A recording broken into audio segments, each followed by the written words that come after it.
superstars, welcome back to my channel, and today's tutorial is going to be on this look, which happens to be a brown reddish smoky look that would be ideal for the fall.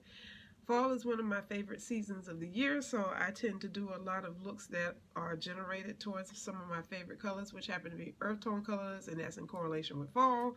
So I thought I'd kick it off a little bit early and get started before the actual fall season arrives, which should be sometime later on in late September of next month.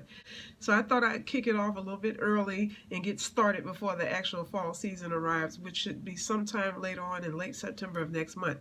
So hopefully you enjoy this look. It's real dark, but it's a brown reddish smoky eye and it's really, really gorgeous. So hopefully you'll enjoy this tutorial. So if you want more details on how I arrived at this look, stick around and keep watching.